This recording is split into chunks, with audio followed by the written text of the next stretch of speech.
In this video, it says graph an ellipse where the equation is not given in standard form. We're going to graph the ellipse. Given by the equation below by moving the center one covertex and one vertex. They give us this equation. Now this is already graphed correctly here, but I'm going to show how they got to that graph. We're going to take this equation, we're going to put it in standard form. And to put it in standard form, we're going to need to complete the square, and we need to rearrange this in a certain way.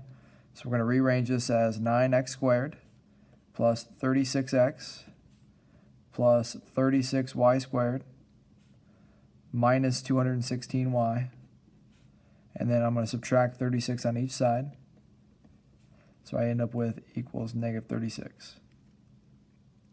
Now I'm going to factor a 9 out of the first two terms, so I get x squared plus 4x, and factor a 36 out, leaving me with y squared. Let's see, 216 divided by 36 is 6, so I end up with minus 6y equals negative 36. Then I'm going to complete the square on this piece. So we're going to take 4 divided by 2 and square it. 4 divided by 2, so the middle term divided by 2 squared would be 4. Take the middle term here, which is negative 6, divided by 2, square it. So we end up with 9.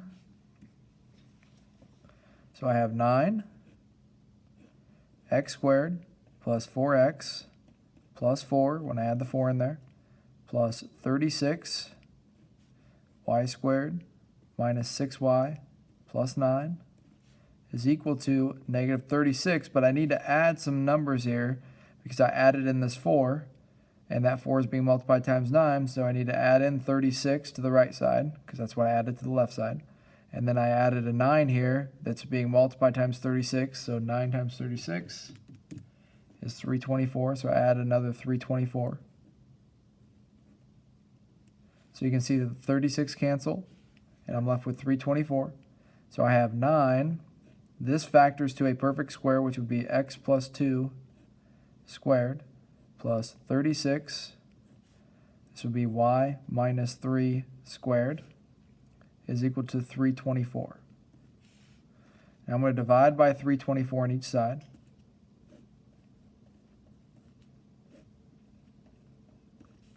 So 9 divided by 324 is 136, so I have x plus 2 squared over 36.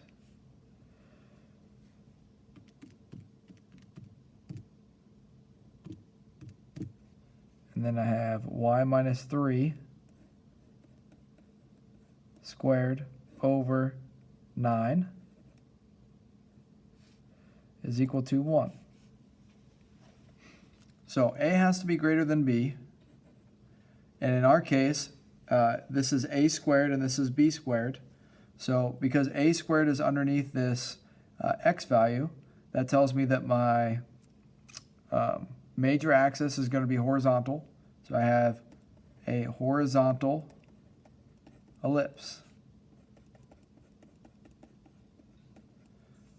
So I know a squared is equal to 36, b squared is equal to 9, which means a is equal to plus minus 6, and b is equal to plus and minus 3 when I take the square roots.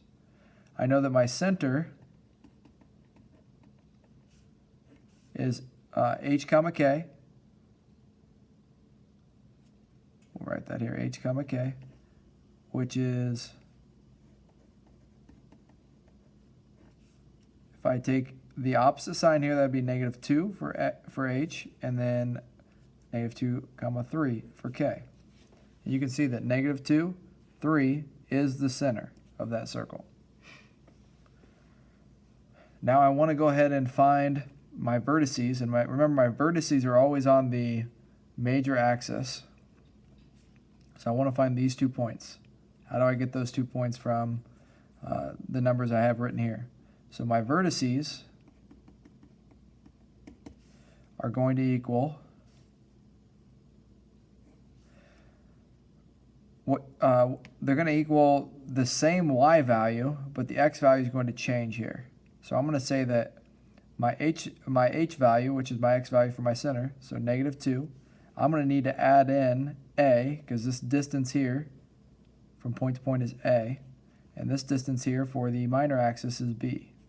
So I'm going to add in -2 plus a, which a is 6, and my k value is going to stay the same for those vertices.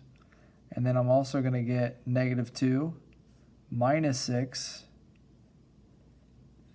and so I end up with, this would be 4, 3, and this is -8, 3.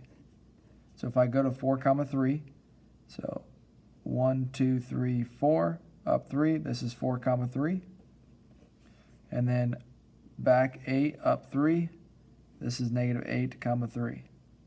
So those are the vertices. Now the co-vertices,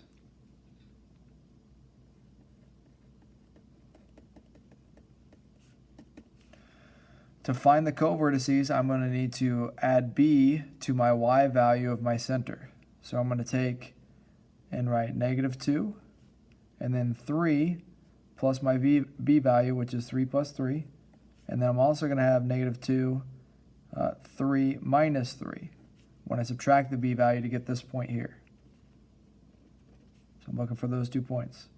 I get -2, 6, and then -2, 0.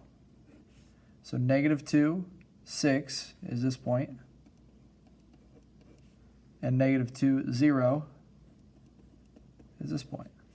And you can see this is how they would graph it. If they didn't have the graph there, they would go through, find all the vertices and co-vertices, find the center, mark the other 4 points, draw the ellipse.